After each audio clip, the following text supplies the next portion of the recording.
श्रीमद् भगवद गीता श्रीमद् भगवद गीता अध्याय नंबर 18 और 18वें अध्याय में श्लोक नंबर 3 चल रहा है। तीसरे श्लोक का भाष्य बहुत सारा हुआ है, थोड़ा बाकी है तो उसको पढ़ेंगे। तो ये तीसरे श्लोक में कुछ मनीषी लोगों ने बताया कि कर्म दोष वाला होने के कारण उसका त्याग कर देना चाहिए। अर्थात जो अज्ञानी पुरुष है, जिसका कर्म में अधिकार है, उसने भी सभी कर्मों का संन्यास लेना चाहिए, त्याग कर देना चाहिए।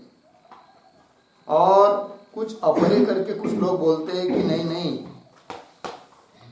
तो भले सकाम पुरुष के लिए वो कर्म बंधन के लिए कारण होने से दोष वाला है, किंतु निष्काम भावना से यदि कर्म करते हैं तो वही कर्म अंतःकरण शुद्धि आदि के द्वारा मोक्ष के लिए कारण बन जाता है। इसीलिए नित्य नैमित्तिकादि जो कर्म है, यज्ञ दान तप आदि, उसको करना चाहिए, ये बात कही। तो विकल्प हुआ। अब ये जो विकल्प है, इस विकल्प का विषय कौन है, किसको उद्देश्य करके विकल्प किया जा रहा है, इस पर ही चर्चा लंबी चल रही है। तो जो ज्ञानी हैं उनको उद्देश्य करके या उनकी अपेक्षा से ये विकल्प नहीं है, ये बात कही थी।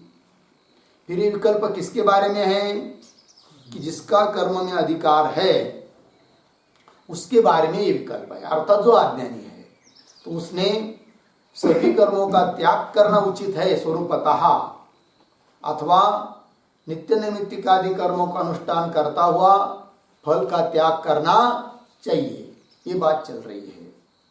तो बताया था कर्म फल त्याग जो है तो उसको ही संन्यास कहा है कई जगह पर, तो वही संन्यास मुख्य होना चाहिए। सर्व कर्म का संन्यास, स्वरूपतः सभी कर्म का त्याग, ये संन्यास नहीं है, ऐसा कह रहे पूर्व पक्षी। तो उसका उत्तर दिया कि भाई, कर्म फल त्याग को संन्यास शब्द से बोला गया है, वो उसकी स्तुति के लिए बोला गया है। उससे ये कहने का तात्पर्य नहीं है क्या कर्म फल का त्याग वही सचमुच वास्तव मुख्य संन्यास है, ये कहने का भाव नहीं है। वो उसकी स्तुति के लिए है, वो अमुख्य संन्यास है। और मुख्य संन्यास वही है, कौन सा, सभी कर्मों का स्वरूपतः त्याग। यहां तक आए, इस पर पूर्व पक्षी पुनः आक्षेप कर रहा है। ठीक है जी, क्या पंक्ति है, सर्व कर्म संन्यास असंभवे च, ये है ना, इसके ऊपर लिखेंगे आक्षेप।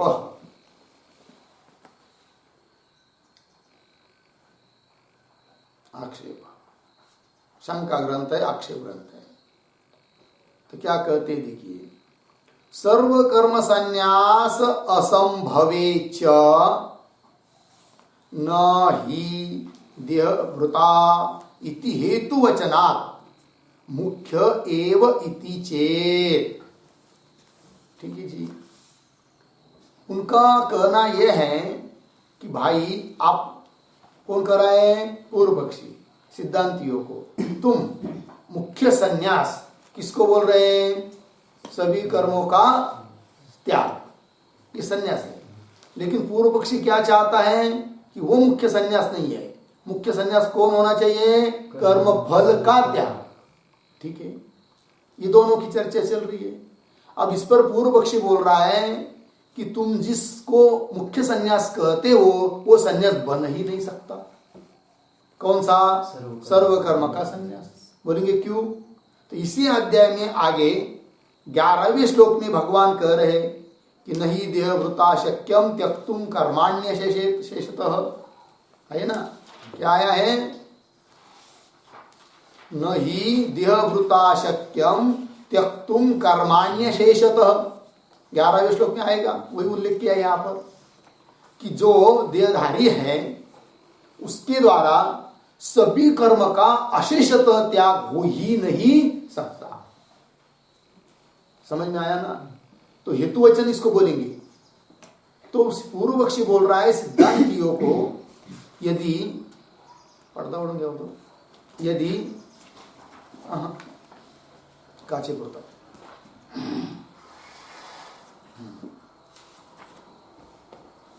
चलिए।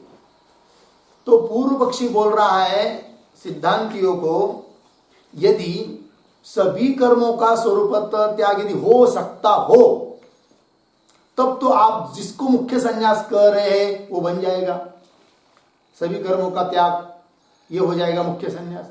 किंतु बात यह है कि सभी कर्मों का त्याग किसी के द्वारा हो ही नहीं सकता, तो जो हो ही नहीं सकता है उसको मुख्य संन्यास कैसा कह पाओगे? इसका मतलब सर्व कर्म का संन्यास वो मुख्य संन्यास नहीं है, अपितु फल त्याग को ही मुख्य संन्यास बोलना चाहिए। ये आक्षेप ग्रंथ है, ठीक है।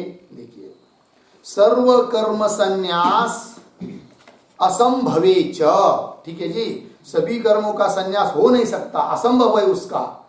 इस बात के लिए प्रमाण नहीं देहभृता इति हेतुवचनात्, इति हेतुवचन से पता चल रहा है, इसलिए हेतुवचनात् मुख्य एव इति चेत, इसलिए मुख्य एव के ऊपर एक वाक्य, फल त्याग एव मुख्य संन्यासः इति चेत,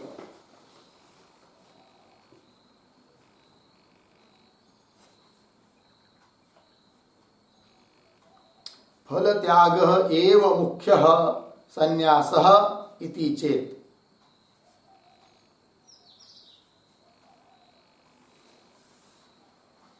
देखिए भाई, तो क्या हुआ?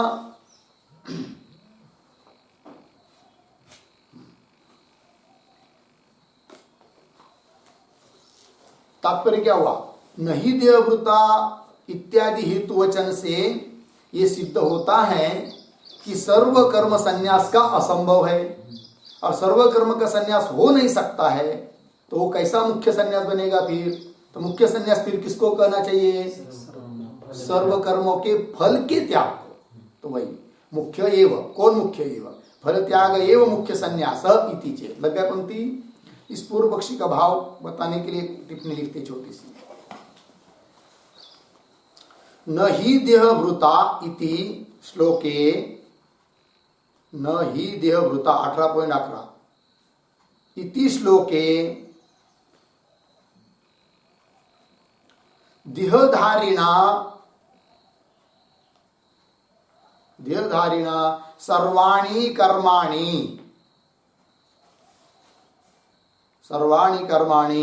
त्यक्तुम न शक्यते यस्मात्, सर्वाणि कर्माणि त्यक्तुम न शक्यते यस्मात् अर्धविराम तस्मात्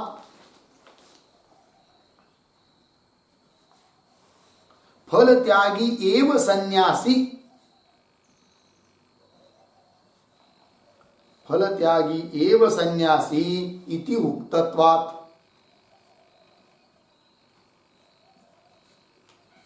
फल त्यागी एव सन्यासी इति उक्तत्वात्।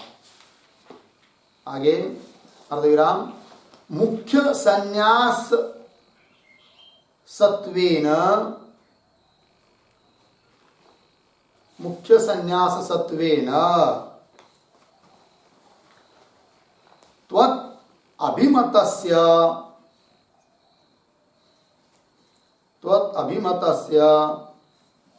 सर्वकर्म संन्यासस्य असंभवात्,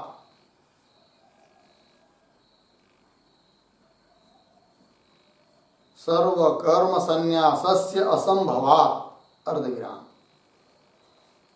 फल त्याग एव मुख्य संन्यासः,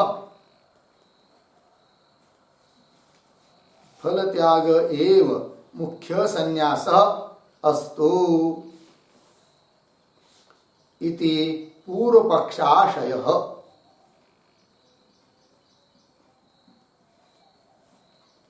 इति पूर्वपक्षाशयः। ठीक है, अब देखिए भाई, नहीं देहभृता इति श्लोक, इस श्लोक में देहधारिणा सर्वाणि कर्माणि त्यक्तुम न शक्यते यस्मात्, यहाँ पर कहा है वहां पर कि देहधारी के द्वारा सभी कर्मों का त्याग नहीं हो सकता है, यस्मात् नहीं हो सकता है, इसलिए वहीं पर कहा है उत्तरार्ध में 11वें श्लोक में, है कि नहीं? फल त्यागी एवं सन्यासी लिखा है ना, यस्तु कर्म फल त्यागी स त्यागी इति अभिधीयते, वही सचमुच त्यागी है, अर्थात वही सन्यासी है, अर्थात वही मुख्य सन्यास है, ऐसा ही कहना चाहिए। कौन बोल रहा है? पूर्व पक्षी। तस्मात् फल त्यागी एवं सन्यासी इति उक्तत्वात्। ठीक, आगे मुख्य सन्यास, पूर्व पक्षी कह रहा है सिद्धांतियों को, मुख्य सन्यासत्वेन त्वत् अभिमतस्य सर्वकर्म सन्यासस्य असंभवात्, है कि नहीं? मुख्य सन्यास रूप से जो तुमको अभिप्रेत है सिद्धांतियों को, क्या अभिप्रेत है? सर्वकर्म का सन्यास, और उसका क्या हो रहा है? असंभव। मुख्य सन्यासत्वेन त्वत् अभिमतस्य सर्वकर्म सन्यासस्य असंभवात्, वैसा सन्यास असंभव होने के कारण फल त्याग एव मुख्य सन्यास अस्तु, फल का त्याग यही क्या होना चाहिए? मुख्य सन्यास होना चाहिए। कौन बोल रहा है? पूर्व पक्षी। लग गया जी? चलिए आगे उत्तर दे रहे अभी। न हेतुवचनस्य स्तुत्यर्थत्वात्, ठीक है जी, उसके ऊपर लिखिए समाधानम। तो सिद्धांती समाधान दे रहे न, ये बात नहीं है क्या? हेतुवचनस्य स्तुत्यर्थत्वात्। तो देखिए पूर्व पक्षी ने जिस श्लोक के आधार पर शंका की थी उसको हेतुवचन बोला। कौन श्लोक है वो? नहीं देववृता इत्यादि। तो वो जो हेतुवचन है अर्थात वह स्तुति के लिए है। किसकी स्तुति के लिए? कर्म फल का जो त्याग है उसकी स्तुति के लिए वो वचन है। किसके लिए नहीं है? वही मुख्य सन्यास है, इस बात को बताने के लिए वो वचन नहीं है। फिर किसके लिए है? स्तुति के लिए है। लग गया? ऐसा उत्तर दिया। यदि वह वचन स्तुति के लिए नहीं होता तो उस नई देववृत्ता इत्यादि को प्रमाण लेकर कह सकते थे क्या? कर्म फल का त्याग ही मुख्य सन्यास है, किंतु उसका प्रमाण देकर कर्म फल के त्याग को ही मुख्य सन्यास नहीं कर सकते, क्योंकि वो वचन किसके लिए है? स्तुति के लिए है। देखिए न हेतु वचनस्य स्तुत्यर्थत्वात्। अब कैसी स्तुति हो रही है उस वचन से, तो स्पष्ट करेंगे उदाहरण देकर सिद्धांती। देखिए आगे, यथा त्यागाच्छान्तिरनन्तरम् इति कर्म फल त्याग स्तुति एव यथोक्त अनेक पक्षानुष्ठान अशक्तिमंतम यथोक्त अनेक पक्षानुष्ठानाशक्तिमंतम अर्जुनम अज्ञम प्रति विधानात् तथा इदम अपि न हि देववृता शक्यम इति कर्म फल त्याग स्तुत्यर्थम वचना। उदाहरण देकर समझा रहे, थोड़ा अन्वय करके पढ़ेंगे। देखिए न हेतु वचन से स्तुत्यर्थत्वात्, तो पहले हो गया। आगे यथा, दो चार शब्द छोड़कर आगे, यथोक्त अनेक पक्षानुष्ठान अशक्तिमंतम, आगे अज्ञाम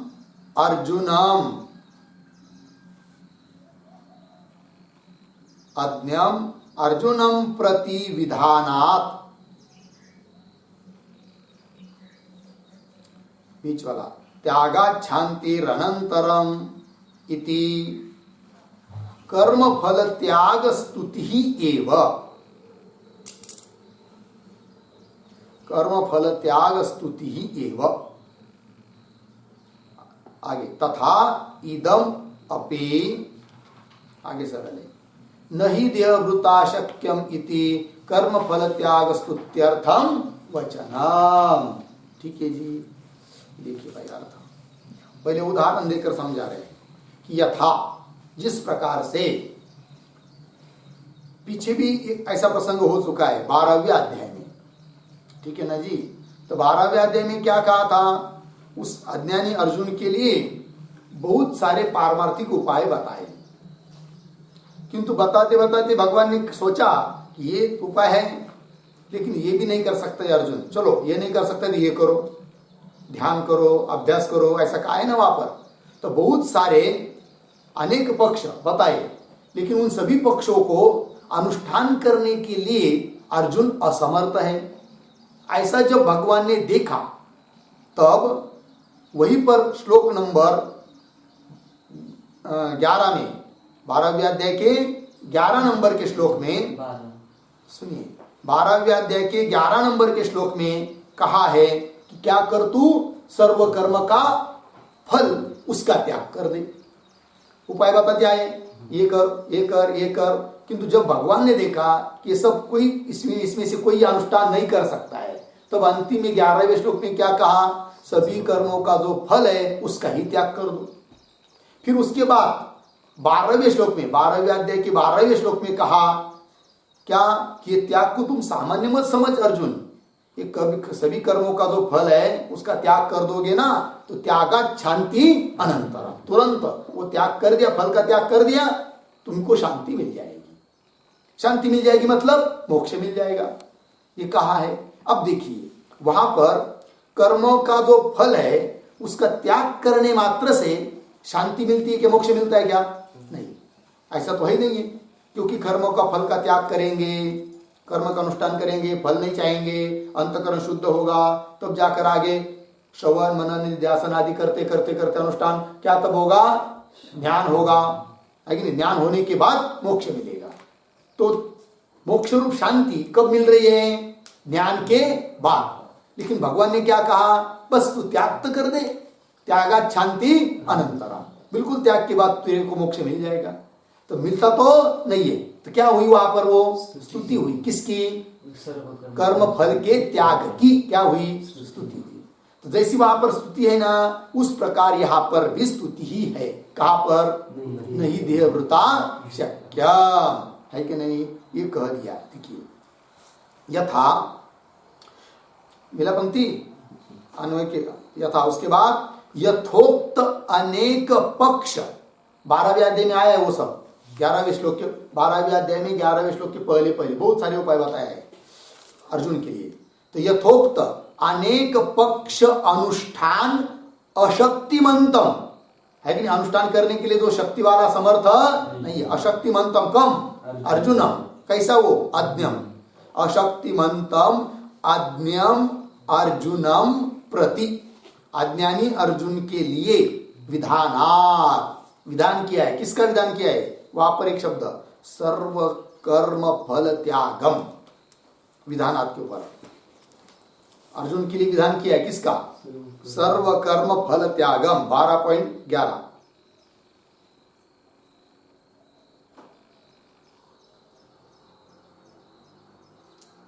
अज्ञम अर्जुन प्रति विधानात्, सर्व कर्म के फल का त्याग का विधान किया है।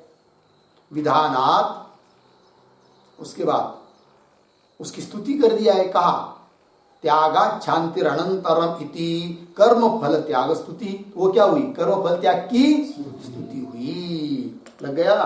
तथा इदम अपि, यहां पर भी क्या जी, नहीं देहवृता शक्यम इति, ये जो है ना, जिसको लेकर पूर्व पक्षी ने क्या की थी? शंका। तो वो बोल रहे हैं सिद्धांती, उस वचन को लेकर आप क्या फल त्याग ही मुख्य संन्यास है, इस बात को सिद्ध नहीं कर सकते, क्योंकि वो फल त्याग की क्या है? स्तुति है। नहीं देहवृता शक्यम इति कर्म फल त्याग स्तुत्यर्थम वचनम, कर्म फल का त्याग के लिए वो स्तुति वचन है। लग गया जी? इसलिए उसको लेकर आप फल त्याग को मुख्य संन्यास सिद्ध नहीं कर सकते। लग गया जी? चलिए थोड़ा उत्तर के ऊपर ये जो दिया है ना अभी चिंतन किया हम लोगों ने, ये उत्तर का, तो उसके बारे में थोड़ा लिखेंगे, तो बात दोनों का स्पष्ट होगा, दृष्टांत दाष्टांत का। देखिए यह ही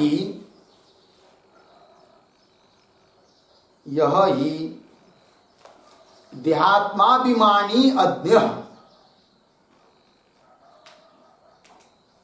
देहात्माभिमानी अज्ञ,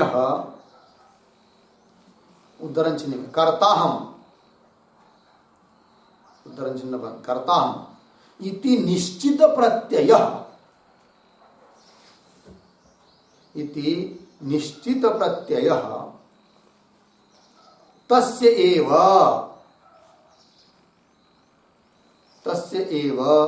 सर्व कर्म संन्यास असंभव, सर्व कर्म संन्यासासंभव, सर्व कर्म संन्यास असंभव अर्धविराम। देहभृता इति उक्तत्वात्, देहभृता इति उक्तत्वात् पूर्णविराम। तस्य च फलत्यागः, तस्य च फलत्यागः एव संन्यासः, फलत्याग एव संन्यास इति स्तूयते, इति स्तूयते पूर्णविराम। यदि पुनः, यदि पुनः आत्मविदः अपि, यदि पुनः आत्मविदः अपि सर्वकर्म संन्यास असंभवः, सर्वकर्म संन्यास असंभवः तर्हि, तर्हि उद्धरण चिन्ह में सर्वारंभ परित्यागी 12.16 उद्धरण चिन्ह बंद। सर्वारंभ परित्यागी 12.16 इत्यादिना, इत्यादिना पूर्वम उक्तः, पूर्वम उक्तः सर्वकर्म संन्यासः, सर्वकर्म संन्यासः निरालंबनः स्यात्, निरालंबनः स्यात् पूर्णविराम। तस्मात्, तस्मात् अनात्मज्ञस्य, अनात्मज्ञस्य फलत्यागः एव उचितः, फलत्यागः एव उचितः इति, इति स्तुत्यर्थम् एव, स्तुत्यर्थम् एव न हि देहभृता, न हि देहभृता इति हेतुः उपन्यासः,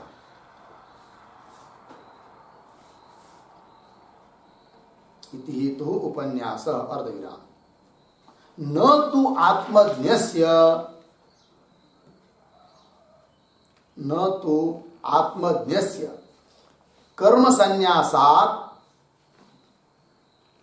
कर्म संन्यासात् फलत्याग उचितः इति, फलत्यागः उचितः इति कथनार्थः, फलत्यागः उचितः इति कथनार्थः पूर्णविराम।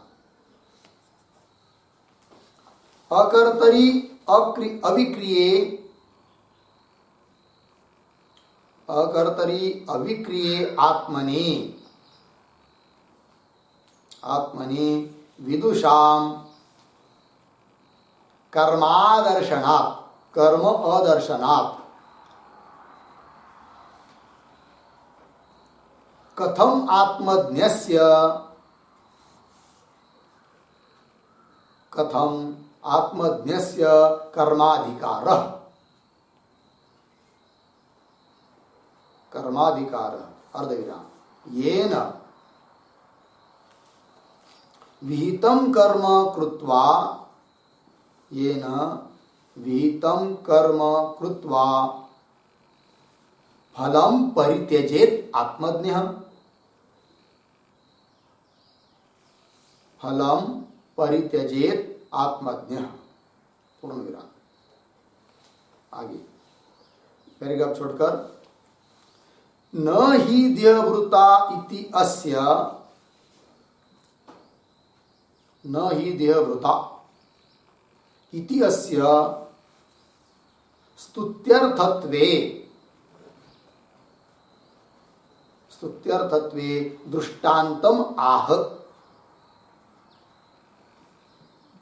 दृष्टान्तम आह यथेति पूर्णविराम। आगे न हि कर्म फल त्यागात अनंतरम एव,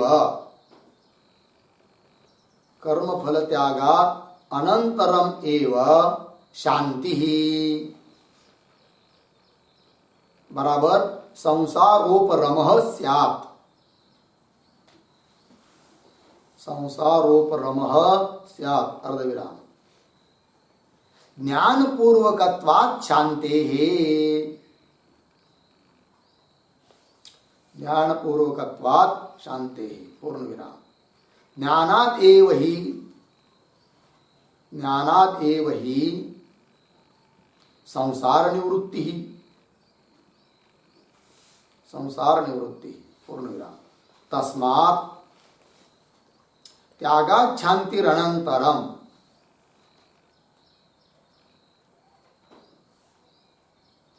त्यागात् शान्तिरनन्तरम् इति वचनम् स्तुति वचनम एव,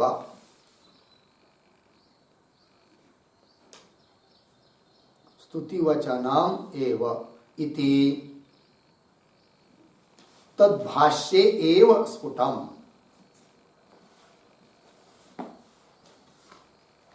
तद्भाष्ये एव स्फुटम् पूर्ण विराम।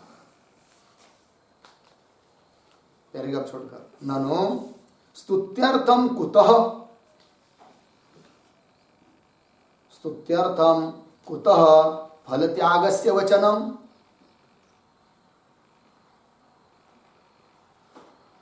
पूर्ण प्रश्न चिन्ह। अतः आह, अतः आह यथोक्तानेक इति, यथोक्तानेक इति पूर्ण विराम। असमर्थम अज्ञम अर्जुनम, असमर्थम अज्ञम अर्जुनम उद्दिश्य, उद्दिश्य उद्धरण चिन्ह में अथैतदप्य शक्तोसी 12.11, अथैतदप्य शक्तोसी इति। आगे उद्धरण चिन्ह पुनः सर्व कर्म फल त्यागम कुरु,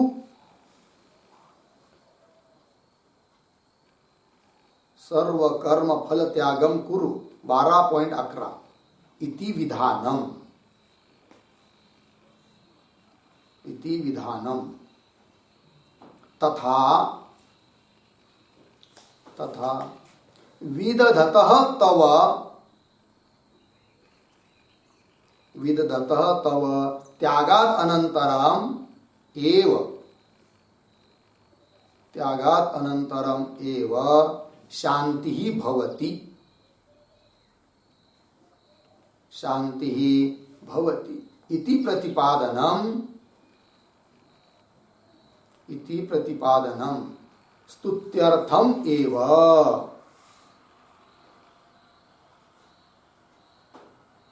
स्तुत्यर्थम एव अर्धविराम।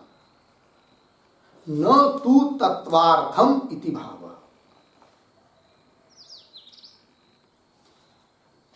न तो तत्वार्थम इति भाव।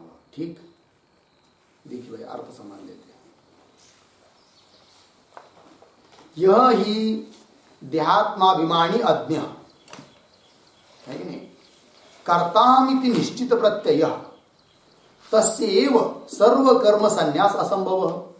अब देखिए पूर्व पक्षी ने क्या कह दिया था, नई देहवृता शक्यम, इस वचन को लेकर शंका की थी कि सर्व कर्म का संन्यास हो ही नहीं सकता है, तो उसको कैसा आप मुख्य संन्यास कह रहे हो, ठीक है ना, क्योंकि सर्व कर्म का संन्यास का क्या है, असंभव। तो उसको उत्तर दिया जा रहा है कि भाई सर्व कर्म का है कि संन्यास असंभव है, किसके लिए और किसके लिए नहीं, ये बात। तो क्या कर रहे हैं कि जो यह ही देहात्माभिमानी, देह कोई आत्मा मानने वाला देहात्माभिमानी है, अज्ञानी है, और स्वयं को क्या समझता है, करता हूं, मैं करता हूं, इति निश्चित प्रत्यय, इस प्रकार का जो अज्ञानी व्यक्ति है, तस्य एव सर्व कर्म संन्यास असंभव, उसके लिए नहीं हो सकता है क्या, सभी कर्मों का संन्यास, उसके लिए असंभव है। ठीक है ना। असंभव देहभृता इति उक्तत्वात्, इस वाक्य के द्वारा वो कहा है सर्व कर्म का संन्यास का असंभव कहा है, लेकिन किसके लिए? जो अज्ञानी है, देहाभिमानी है, स्वयं को कर्ता समझता है। ठीक है ना। फिर आगे तस्य च फल त्याग एव संन्यास, फिर ऐसा जो है देहाभिमानी अज्ञानी स्वयं को कर्ता समझने वाला, उसके लिए तो संन्यास क्या है? फिर फल त्याग ही उसके लिए संन्यास है। तो वो फल त्याग की क्या हुई? स्तुति हुई, क्योंकि तुम्हारे से सभी कर्म का संन्यास हो नहीं सकता, तो तुम्हारे लिए क्या है भाई? फल का त्याग ही क्या है? संन्यास है। तो फल त्याग की क्या हुई? स्तुति हुई। तो वो जो वचन है नहीं देह वृता इत्यादि वचन, वो फल का त्याग इसके स्तुति के लिए है, अथवा सभी कर्म का संन्यास हो नहीं सकता इस बात को बताने के लिए है। तो फल त्याग की स्तुति के लिए है, किंतु सभी कर्म का संन्यास हो ही नहीं सकता ये बात नहीं। हो नहीं सकता बराबर है, किसके लिए? अज्ञानी के लिए। लेकिन हो सकता है किसके लिए? ज्ञानी के लिए। ठीक, वही देखिए तस्यैव फल त्याग, तस्य मतलब अज्ञस्य च फल त्याग एव संन्यास, उस अज्ञानी के लिए तो फल त्याग ही संन्यास है। इति स्तूयते, इस प्रकार फल त्याग की क्या कर रहे हैं? स्तुति। यदि पुनः आत्मविद अपि सर्व कर्म संन्यास असंभव, समझ लीजिए पूर्व पक्षी के कहने के अनुसार ऐसा अर्थ करेंगे क्या कि जो आत्मवेत्ता है, ज्ञानी है, उसके द्वारा भी असंभव है क्या? सभी कर्म का संन्यास का असंभव है, ऐसा मानेंगे तो बड़ी दिक्कत आएगी। क्या दिक्कत आएगी? लिख रहे यदि पुनः आत्मविद अपि सर्व कर्म संन्यास असंभव, सभी कर्मों का संन्यास का असंभव हो जाएगा, तर्हि तब तो सर्वारंभ परित्यागी 12वें अध्याय में 16वें श्लोक में आया था, है कि नहीं? वहां पर बताया है सभी कर्म का संन्यास इत्यादि ना पूर्वम उक्त, इत्यादि श्लोक के द्वारा पूर्व में कहा हुआ क्या? सर्व कर्म संन्यास निरालंबन स्यात्, उसका कोई आलंबन नहीं रहेगा, है कि नहीं? अर्थात वो व्यर्थ हो जाएगा, ऐसा तो हो नहीं सकता। चलिए तस्मात्, इसलिए अनात्मज्ञस्य फल त्याग एव उचित इति स्तुत्यर्थम एव न ही देहभृता इति हेतु उपन्यास। ठीक है जी। तो क्या सिद्ध हुआ? इसलिए अनात्म, जो जिसने आत्म तत्व को जाना नहीं है, ऐसा जो पुरुष अनात्मज्ञस्य, उसके लिए ही क्या? उसके लिए क्या? फल त्याग ही उचित है। तो स्तुति हुई कि नहीं? क्योंकि उसके द्वारा संन्यास नहीं हो सकता है भाई, तुम्हारे लिए यही संन्यास है। संन्यास नहीं हो, मुख्य संन्यास न होते हुए भी फल त्याग को तुम्हारे लिए क्या है? मुख्य संन्यास है। तो क्या हुई? वो स्तुति हो गई। ठीक है ना। तस्मात् अनात्मज्ञस्य फल त्याग एव उचित इति स्तुत्यर्थम न ही, स्तुत्यर्थम एव न ही देहभृता इति हेतु उपन्यास, ये वचन कहा है। ठीक, स्तुति के लिए। अर्धेरा न तो आत्मज्ञस्य कर्म संन्यासात् फल त्याग उचित इति कथनार्थ, वो वचन कौन सा? नहीं देहभृता शक्यम, ये जो वचन है किसके लिए है वो बात बताई। अब किसके लिए नहीं है वो कह रहे हैं कि न तो क्या आत्मज्ञस्य कर्म संन्यासात् फल त्याग, आत्मज्ञ पुरुष जो है, ज्ञानी पुरुष जो है, उसका जो कर्म संन्यास उसकी अपेक्षा से फल त्याग उचित है, इति कथनार्थ न, इस बात को कहने के लिए वो वचन नहीं है। ठीक, अब देखिए आगे। तो सर्वकर्म का संन्यास हो सकता है ज्ञानी के लिए, कैसे? तो बता रहे हैं ज्ञानी की सोच क्या है। तो अकर्तरी अविक्रिय आत्मनि, है कि नहीं? आत्मा कैसा? आत्मा अकर्तरी, कर्ता रहित, कर्ता नहीं है, उसमें कर्तृत्व नहीं है। अविक्रिय विकार रहित, कर्तृत्व रहित, विकार रहित, ऐसे आत्मा में विदुषाम कर्म अदर्शनात्, विद्वान को उस आत्मा में कोई कर्म दिखाई ही नहीं देता है। कर्म दर्शनात् कथम आत्मज्ञस्य कर्माधिकार, अब उसको कर्म दिखाई नहीं दे रहा है, तो उस आत्मज्ञ ज्ञानी पुरुष के द्वारा कर्म हो सकता है क्या? अर्थात उसका कर्म में अधिकार नहीं है। यदि पूर्व पक्षी के अनुसार फल त्याग को ही मुख्य संन्यास कहेंगे, इसका अर्थ क्या निकलेगा? जो ज्ञानी है उसने भी कर्म करना चाहिए और फल त्याग करना चाहिए, किंतु वो ज्ञानी कि जो अपने आत्मस्वरूप में क्या देखता है? अकर्तृत्व, अभोक्तृत्व, अविक्रियत्व देखता है, उसके द्वारा कैसा कर्म हो सकता है? कि कर्म करेगा फिर फल त्याग रूप मुख्य संन्यास करेगा, ऐसा हो नहीं सकता। अकर्तरि अविक्रिये आत्मनि विदुषाम कर्म दर्शनात् कथम आत्मज्ञस्य कर्माधिकार हो जाएगा कि ये न, जिससे कि विहितम कर्म कृत्वा फलम परित्यजेत आत्मज्ञ, विहित कर्म करके उसका फल का त्याग कर देगा कौन? आत्मज्ञ। लेकिन ऐसा फल त्याग, इस प्रकार का फल त्याग रूप उसको ही मुख्य संन्यास कहेंगे, तो वो आत्मज्ञ पुरुष के द्वारा हो सकता है क्या? नहीं हो सकता, क्योंकि आत्मा में कोई कर्ता है कि नहीं, कर्तृत्व वगैरह देखता ही नहीं है कौन? ज्ञानी आत्मज्ञ पुरुष। ठीक है जी, चलिए आगे। नई देहवृता इति अस्य स्तुत्यर्थत्वे, ये वचन स्तुति के लिए ही है। नई देहवृता इति, इस बात को समझाने के लिए दृष्टांत दे रहे पीछे का 12वें अध्याय का। तो दृष्टांत पंक्ति कहाँ ये है? भाष्य में आया ना, यथोक्त अनेक पक्ष वगैरह, ये क्या हुआ? दृष्टांत ही समझ लीजिए। देखिए, तो उसको स्पष्टीकरण कर रहे फिर टिप्पणी में, न ही कर्म फल त्यागात अनंतरम एव शांति, जबकि उस 12वें अध्याय में क्या कहा है भगवान ने? क्या? त्यागात शांति अनंतरम। उसके पहले क्या कहा? कर्म फल का त्याग कहा है कि नहीं? उसके बाद कहा त्यागात शांति अनंतरम। इस प्रकार का कर्म के फल का त्याग करोगे तो शांति मिल जाएगी, ऐसा कहा है वहां पर। देखिए, न ही कर्म फल त्यागात अनंतरम, कर्म फल का त्याग करने के बाद तुरंत अनंतरम एव शांति, शांति मतलब संसारोपरम, लिखा ना, संसार का उपरम, संसार की निवृत्ति अर्थात मोक्ष। ज्ञान पूर्वकत्वात् शांति, त्याग फल त्याग के बाद तुरंत शांति मोक्ष क्यों नहीं मिलता है? इसलिए नहीं मिलता है कि मोक्ष केवल ज्ञान से ही मिलता है। ज्ञान पूर्वकत्वात् शांति, ज्ञान से ही शांति मिलती है। ज्ञानादेव ही संसार निवृत्ति, ज्ञान से ही संसार की निवृत्ति होती है।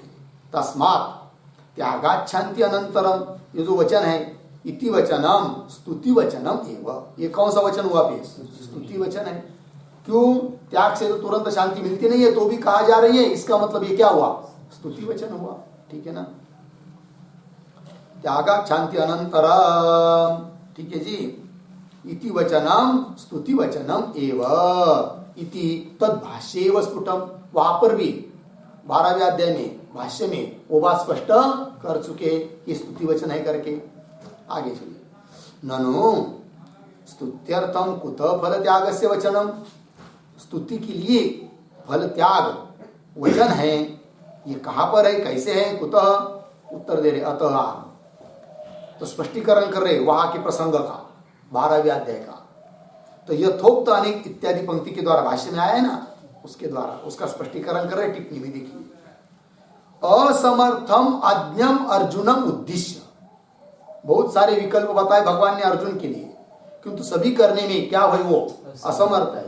तो असमर्थम अज्ञम, अज्ञानी अर्जुनम उद्दिश्य, अर्जुन को उद्देश्य करके कहा भगवान ने फिर, अथ एतत् अपि अशक्त असि, ये भी करने में तू असमर्थ है तो क्या करो भाई? इति तो सर्व कर्म फल त्यागम कुरु, उसी श्लोक में आया है 12वें अध्याय के 11वें श्लोक में। ये सब करने में यदि तुम असमर्थ हो तो क्या करो? सर्व कर्म का फल त्याग कर दो। इति विधानम, ये विधान किया है किसके लिए? अर्जुन के लिए विधान आया था ना भाष्य में, इति विधानात्, अज्ञम अर्जुनम प्रति विधानात् आया था ना, ये विधान है किसके लिए? अर्जुन के लिए। कौन सा विधान है? सर्व कर्म फल त्यागम कुरु, ये विधान है। आगे, तथा विदधतः तव, फिर उस प्रकार का अनुष्ठान करने वाले तेरे लिए तव त्यागात अनंतरम एव शांति ही, बस त्याग करने से तुमको क्या मिल जाएगी? शांति मिल जाएगी।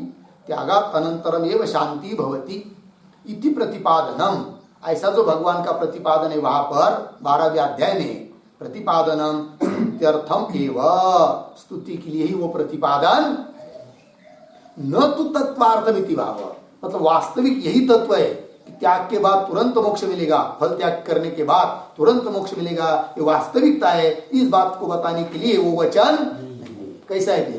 स्तुति के लिए। उसी प्रकार यहाँ पर भी नहीं देहवृता, ये वचन कैसा है? स्तुति के लिए है। तुम अज्ञानी के लिए सभी कर्म का संन्यास हो नहीं सकता, तो फल का त्याग करोगे ना, यही तुम्हारे लिए संन्यास है। तो ये क्या हुआ, उसकी स्तुति हुई। इसलिए उस वचन को प्रमाण देकर क्या मुख्य संन्यास फल त्याग है, इस बात को सिद्ध नहीं कर सकते। लग गया जी। चलिए भाष्य में न हेतुवचनस्य स्तुत्यर्थत्वात्, मिला पंक्ति, यथा यथोक्त अनेक पक्ष अनुष्ठान अशक्तिमंतम अज्ञम अर्जुनम प्रति विधानात्, उस अज्ञानी अर्जुन के लिए विधान किया है, सर्व कर्म फल त्यागम कुरु, ये विधानात्, विधान कर दिया है। और विधान के बाद फिर स्तुति किया है, कौन सी, त्यागाच्छान्ति अनंतरम इति कर्म फल त्याग स्तुति ही एव, ये कर्म फल त्याग के क्या की है, स्तुति ही एव। जैसे उदाहरण दिया, तथा इदम अपि, यहाँ पर भी नहीं देववृता शिक्षक्यम इति कर्म फल त्याग स्तुत्यर्थम वचनम, कर्म फल त्याग के लिए क्या है वो, हाँ, कर्म फल त्याग की स्तुति परक वो वचन है। ठीक है जी। चलिए आगे चलते भाष्य में, न सर्व कर्माणि मनसा सन्न्यस्य न एव कुर्वन् न कारयन् आस्ते इति अस्य पक्षस्य अपवादः केनचित् दर्शयितुं शक्यः। ठीक, थोड़ा अन्वय करेंगे, न को बाद में पढ़ेंगे, लगभग अन्वय सरल है। तो न है ना, तो शक्य के साथ जोड़ देंगे तो बन गया अन्वय। कैसा पढ़ता हूं, सर्व कर्माणि मनसा सन्न्यस्य न एव कुर्वन् न कारयन् आस्ते इति अस्य पक्षस्य अपवादः केनचित् दर्शयितुं न शक्यः।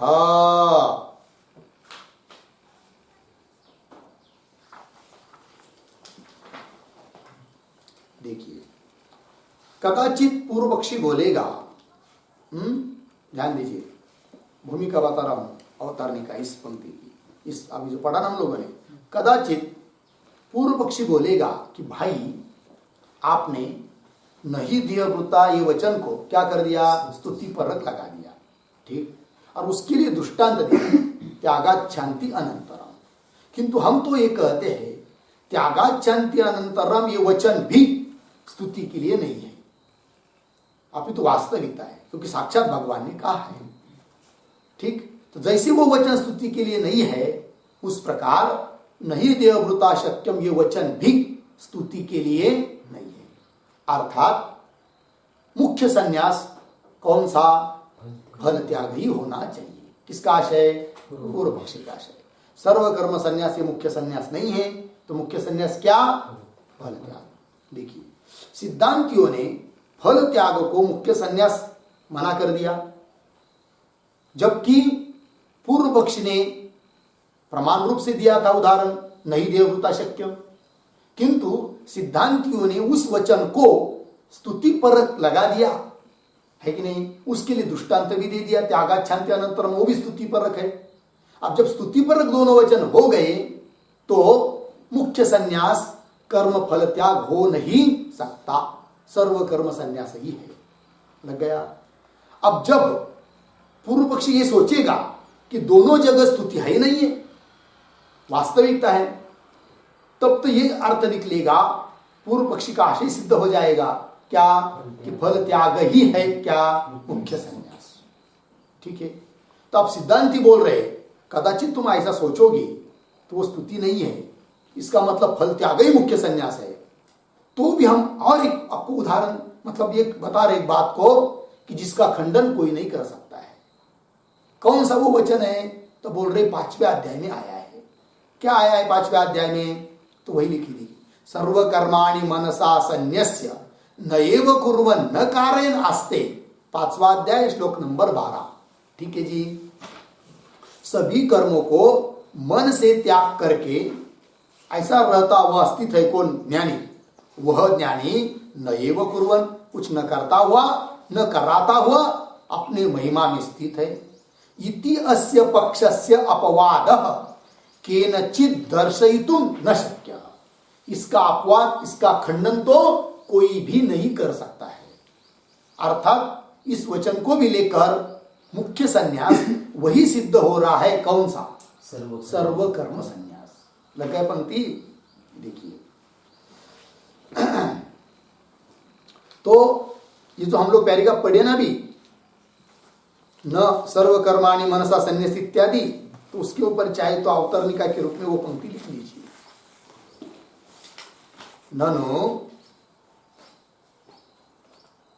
ननु त्यागाच्छान्ति इति वचनम अपि, त्यागाच्छान्ति इति वचनम अपि न स्तुत्यर्थम, न स्तुत्यर्थम अर्धविराम भगवता उक्तत्वात्, भगवता उक्तत्वात् अर्धविराम ततश्च, ततश्च कर्म फल त्याग एव,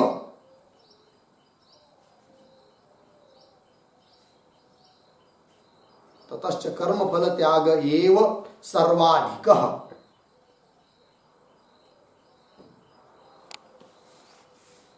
सर्वाधिकः इति शंकायाम आह न इति।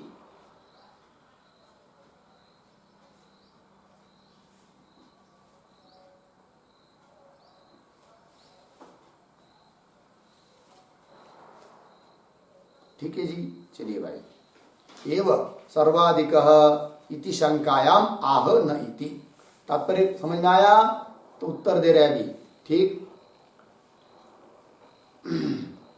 तो पूर्व पक्षी बोल रहा है ननु त्यागाच्छन्ति इति वचनम अपि स्तुत्यर्थम, ये वचन भी स्तुति के लिए मान लो, भगवान ने कहा इसलिए।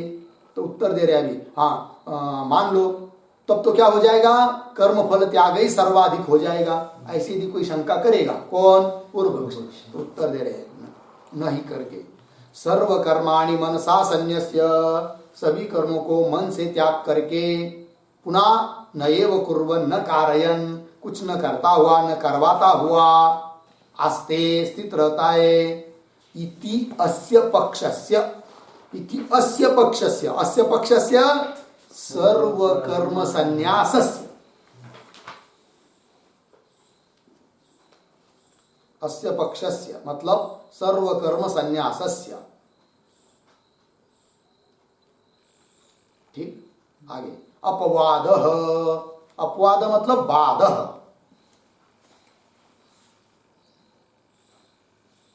बाधः केनचित् दर्शयितुं न शक्यः। ठीक है जी, इसका अपवाद कोई भी कर नहीं सकता।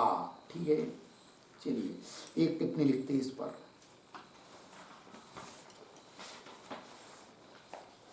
भगवता एव, भगवता एव सर्व कर्म संन्यासस्य, सर्व कर्म संन्यासस्य मुख्यस्य प्रतिपादितत्वात्, मुख्यस्य प्रतिपादितत्वात् कथम तेन एव, कथम तेन एव फल त्याग रूप संन्यासः, फल त्याग रूप संन्यास एव मुख्यः, एव मुख्यः इति पुनः प्रतिपाद्येत, इति पुनः प्रतिपाद्येत। प्रश्न चिन्ह। एवं एवं व्याहतवादिनः भगवतः, व्याहतवादिनः भगवतः वाक्यं, वाक्यं किं वा कथं वा प्रमाणं स्यात्, किं वा कथं वा प्रमाणं स्यात्। प्रश्न चिन्ह। न च एवं, न च एवं सर्वकर्म संन्यास एव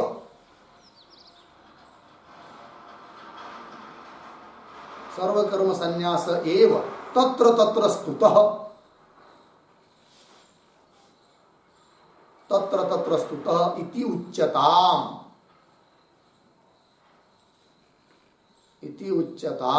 इति वाच्यम। पूर्ण विराम। आत्मनि कर्माद्यभावेन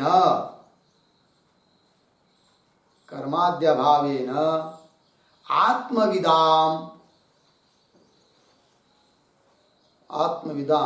अकर्तृ किंवा अकर्त्रात्मदर्शिनाम संधि करके अकर्त्रात्मदर्शिनाम कर्माधिकारस्य दुस्संपादत्वात्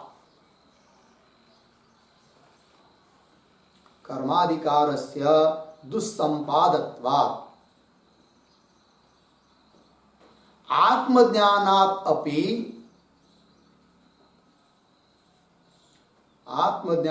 अपि फल त्यागः एव उचितः।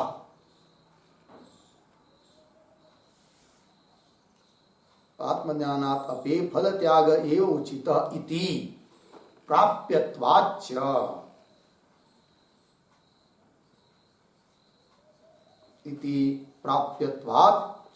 ठीक है जी, अर्थ देखिए भाई।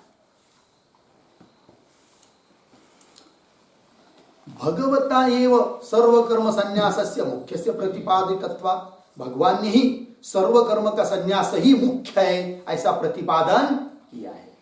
बरोबर? कहां पर? सर्वकर्माणि मनसा संन्यस्य इत्यादि जगह पर, ठीक है ना।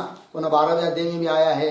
ठीक, आगे भगवता एव सर्वकर्म संन्यासस्य मुख्यस्य प्रतिपादितत्वात् कथम तेन एव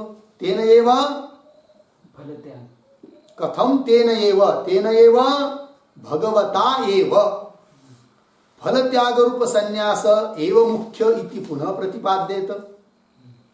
जिस भगवान ने सर्वकर्म संन्यास को मुख्य रूप से बताया, वही भगवान पुनः अन्य जगह फल त्याग को मुख्य संन्यास कैसा कहेंगे?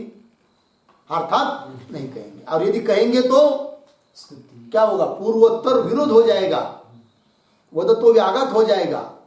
क्योंकि जिस व्यक्ति ने पहले एक बात कही, वही व्यक्ति दूसरी जगह दूसरी बात कह रहा है, तो क्या होता है? उसको वदतो व्याघात बोलते। इसको लग गया ना जी।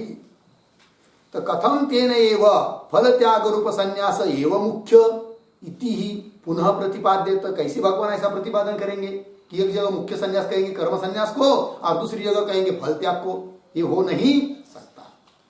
एवं व्याहतवादी न भगवत, तो भगवान कैसे बन जाएंगे फिर? व्याहतवादी, वदतो व्याघात वाले। तो व्याहतवादी न भगवत वाक्यम किम वा कथम वा प्रमाणम स्यात्।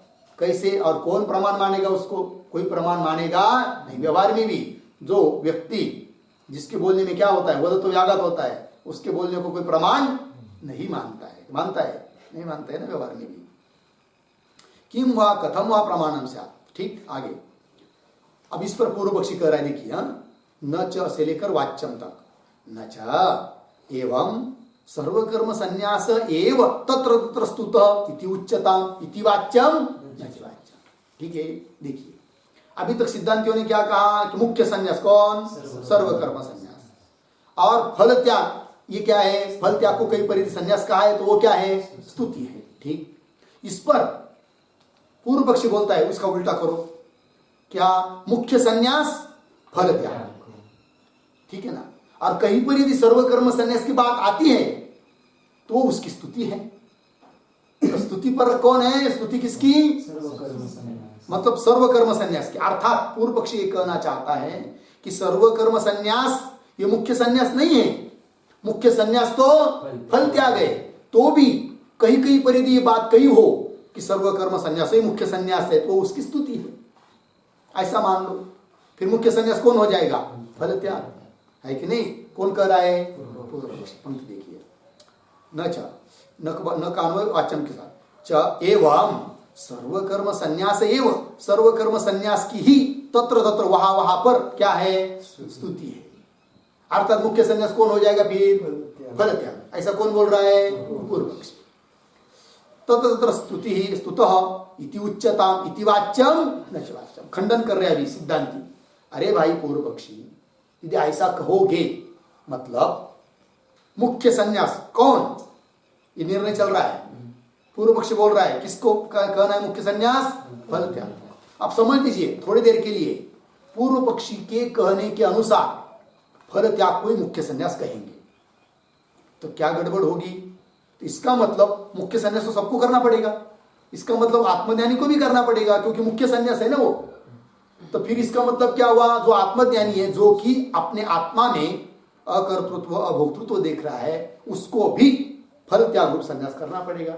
फल त्याग रूप संन्यास करना मतलब क्या, कर्म का अनुष्ठान करना और फल का त्याग, फल की इच्छा नहीं करना, तो ये उसको भी करना पड़ेगा। बड़ी आपत आएगी और ऐसा तो हो नहीं सकता। लग गया पंक्ति, देखिए आत्मनि कर्मादि अभावे न, ये है ना, आत्मा में कोई कर्मादिक न होने से, आत्मनि कर्मादि अभावे न आत्मविदाम, जो आत्मवेत्ता लोग है, तत्वज्ञानी लोग है, वे लोग अकर्त्रात्मदर्शिनाम आत्मविदाम। आत्मविदा मतलब कैसे, आत्मा को जो अकर्ता रूप से देखते हैं ऐसे। दर्शिनाम कर्माधिकार से दुस्संपादत्वात्, उसको भी कर्माधिकार बोलना पड़ेगा फिर तो।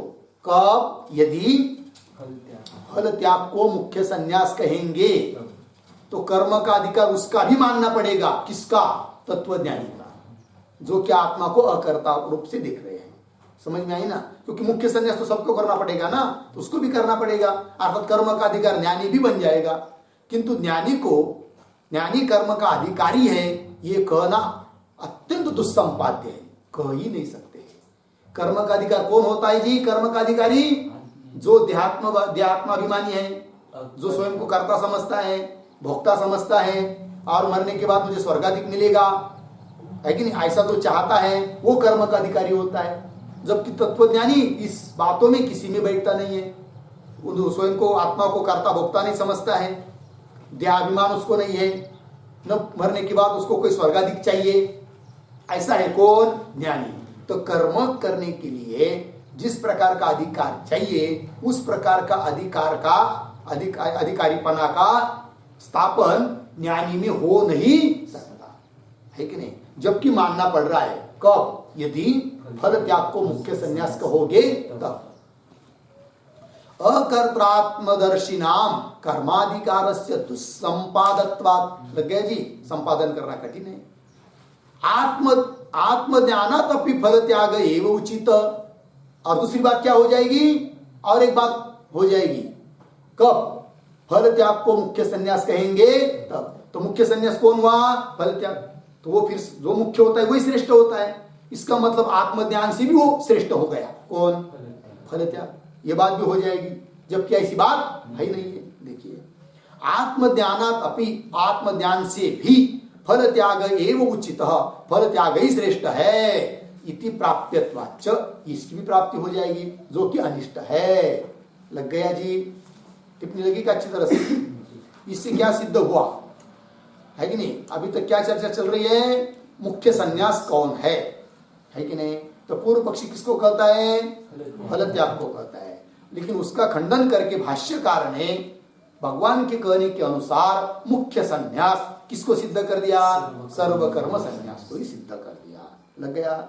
इससे क्या सिद्ध होगा फिर, इससे यह सिद्ध होगा कि वो जो तीसरे श्लोक में विकल्प आया है वह ज्ञानी को उद्देश्य करके विकल्प नहीं है। वो जो चर्चा शुरू हुई ना, क्या एक बोलता है सभी कर्मों का संन्यास करना चाहिए, और वो अपरे करके उत्तरार्ध में आया ना तीसरे श्लोक के, नहीं नहीं यज्ञ दान आदि का त्याग नहीं करना चाहिए।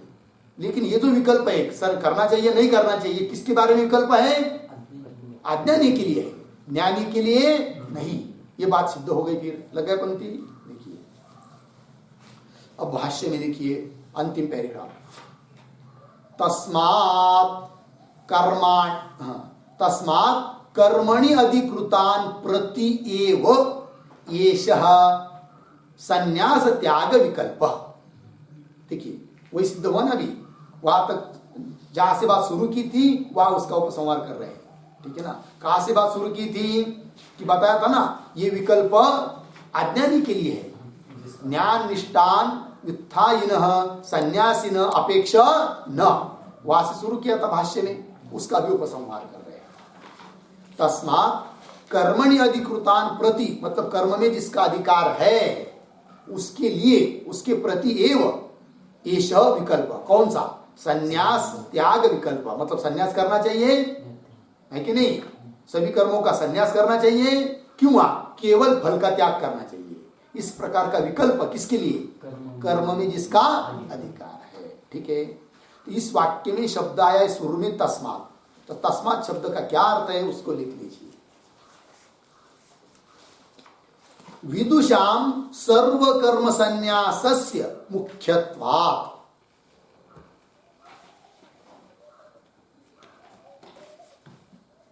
विदुषाम सर्व कर्म संन्यासस्य मुख्यत्वात् इत्यर्थः।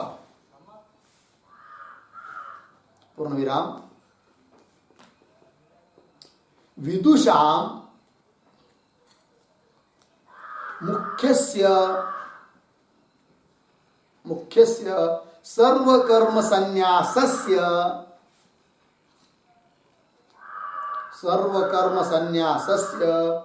केनचित् अपि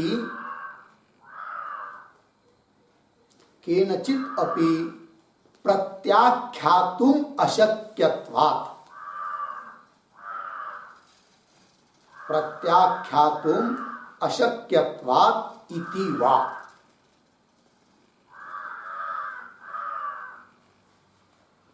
दो अर्थ लिख दिया तस्मात् के, ठीक है। देखिए भाई क्या अर्थ लिखा है, तस्मात् विदुषाम सर्वकर्म संन्यासस्य मुख्यत्वात्, है कि नहीं, विद्वान के लिए सर्वकर्म का संन्यास ही मुख्य होने के कारण। फिर आगे का कर्मणि अधिकृतान प्रत्येव विकल्पा, ठीक, क्यों, तस्मात् का दूसरा अर्थ क्या, विदुषाम मुख्य से सर्वकर्म संन्यासस्य, विद्वान के लिए, विद्वान का जो मुख्य सर्वकर्म संन्यास है उसका केनचित् अपि प्रत्याख्यातुम् अशक्यत्वात्, किसी के द्वारा भी उसका खंडन, प्रत्याख्यान, बाद खंडन करना शक्य नहीं है, प्रत्याख्यातुम् अशक्यत्वात्, इसलिए, ठीक है जी। चलिए, तस्मात् कर्मणि अधिकृतान् प्रत्येव एषः संन्यास त्याग विकल्प, मिला पंक्ति, ये संन्यास त्याग विकल्प ये क्या है भाई, उस पर लिखते एक वाक्य,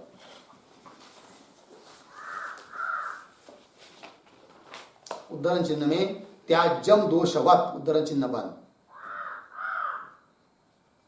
त्याज्यम दोषवत् इति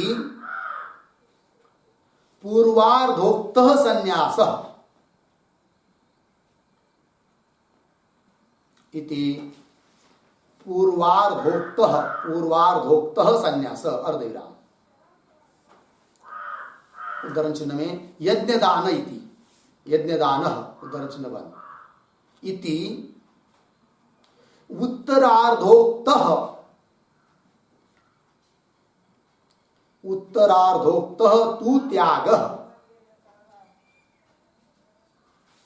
तु त्यागः इति विवेकः, पूर्ण विराम। तयोः विकल्पः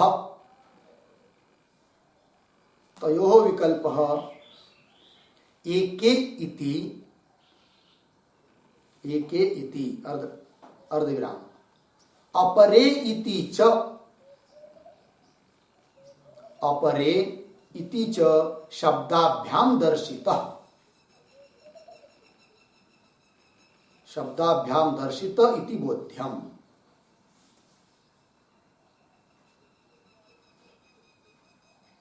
दर्शित इति बोध्यम, पूर्ण विराम। किम अनात्मज्ञैः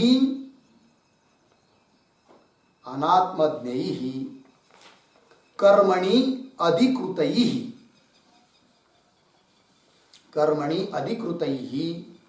कर्म संन्यासः कार्यः,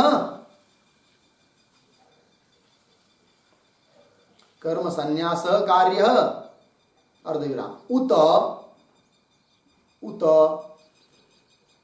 फलत्यागः इति फलत्यागः इति विकल्पः इति यावत्।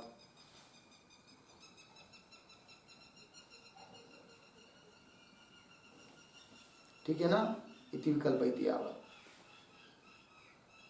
अर्थ देखिए भाई, तो ये जो विकल्प है संन्यास त्याग विकल्प, कर्म में जिसका अधिकार है उसके बारे में है। तो कौन वो विकल्प, संन्यास त्याग विकल्प स्पष्टीकरण कर दिया। तो तीसरे श्लोक का चर्चा, त्याज्यम दोषवत, तीसरे श्लोक का क्या है, पूर्वार्ध है। इति पूर्वार्धोक्त संन्यास, पूर्वार्ध से कहा हुआ संन्यास, सभी कर्म का संन्यास। और उसी श्लोक के उत्तरार्ध में यज्ञदान इति उत्तरार्धोक्त तु त्याग, फल का त्याग। इति विवेक, ये हुआ विकल्प दोनों का, तो अलग अलग। तयो विकल्प, उन दोनों वो जो विकल्प है, तयो उन दोनों का विकल्प बताया है वहां पर तीसरे श्लोक में। कैसे, एक ही शब्द को बोलकर अपरे शब्दों को बोलकर, वही तयो विकल्प एके इति अपरे इति च शब्दाभ्याम दर्शित इति बोध्यम हो गया। तो कैसा है वो विकल्प, किसके बारे में, तो और स्पष्टीकरण कर दिया। किम अनात्मज्ञैहि कर्मणि अधिकृत ही कर्म संन्यास कार्य, पहला विकल्प।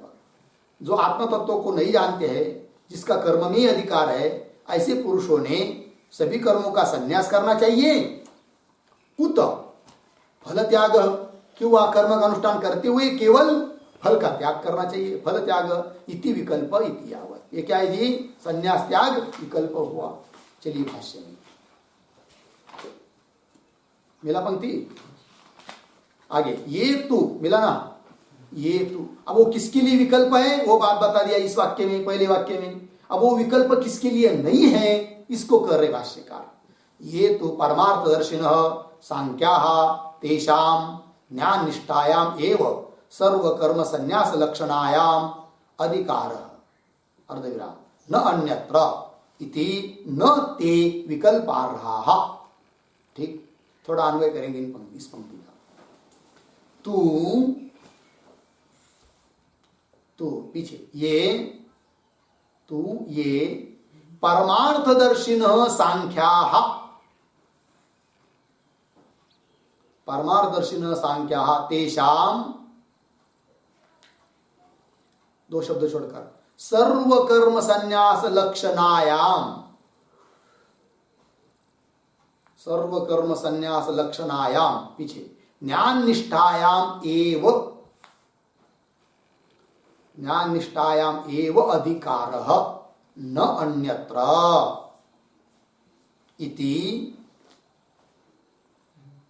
एक शब्द छोड़कर, ते विकल्पार्हाः न,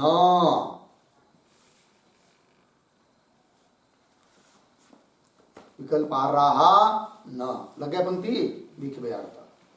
अब वो विकल्प के विषय कौन है, इस बात को पहले बताया। अब कौन नहीं है इसको करें तू, परंतु ये परमार्थदर्शिन, ये वास्तविक आत्म तत्व को जानने वाले, परमार्थदर्शिन सम्यकदर्शिन सांख्याः ज्ञानिनः तेषाम, उनका किसमें अधिकार है, सर्व कर्म संन्यास लक्षणायाम ज्ञान निष्ठायाम एव अधिकार। सभी कर्मों का संन्यास स्वरूप जो ज्ञान निष्ठा है, जी ज्ञान निष्ठा है, उस ज्ञान निष्ठा में ही उनका क्या है, अधिकार। उस ज्ञान निष्ठा का स्वरूप क्या, सर्व कर्म का संन्यास, सर्व कर्म का संन्यास स्वरूप जो ज्ञान निष्ठा है उसमें ही अधिकार, न अन्यत्र, उसको छोड़कर और कहीं उनका अधिकार नहीं है, न अन्यत्र इति। ऐसा होने से ते विकल्पार्हाः न, ते परमार्थदर्शिन सांख्याः ते विकल्पार्हाः न, मतलब वो विकल्प करने के लिए योग्य नहीं है, अर्थात विकल्प के विषय वो नहीं है। तो ते विकल्पार्हाः न, विकल्पार्हाः इस पर लिखते एक वाक्य,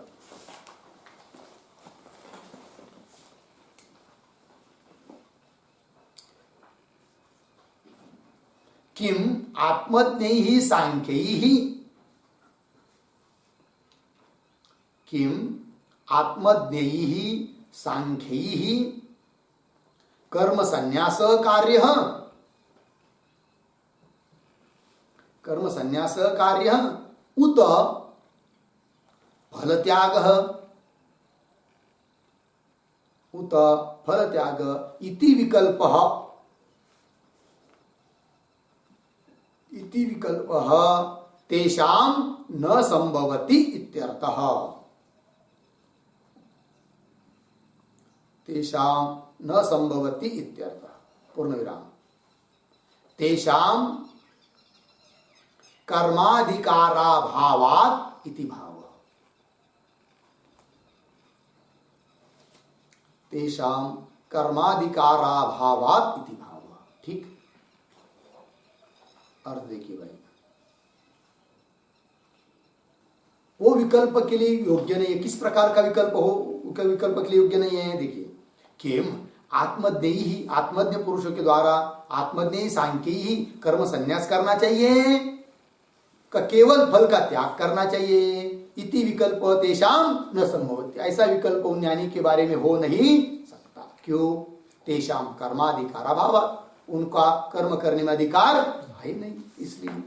चलिए आगे भाष्य में हो गया ना, अंतिम का वाक्य, तथा उपपादितम अस्माभिः वेदा विनाशिनम इति अस्मिन् प्रदेशे तृतीयादौ च, थोड़ा अन्वय करेंगे इस पंक्ति का भी, तथा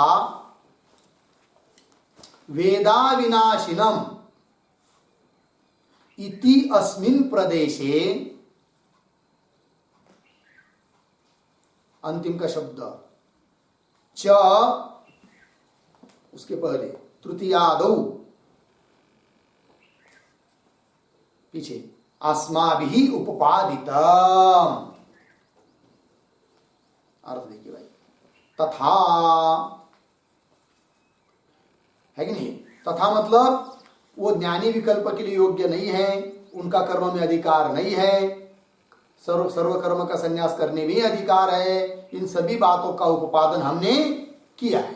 तथा वेदा विनाशनम, दूसरा अध्याय में 21वां श्लोक, वेदा विनाशनम इति अस्मिन् प्रदेशे, मतलब उस दूसरे अध्याय में, और तृतीयादौ, तृतीयादि अध्यायों में, तीसरा चौथा पांचवा आगे आगे आगे अध्यायों में बहुत जा प्रसंग आया हुआ।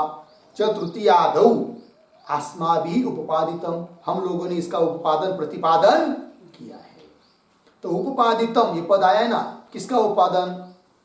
एक शब्द उस पर, सांख्यानाम कर्माधिकार राहित्यम इत्यर्थ,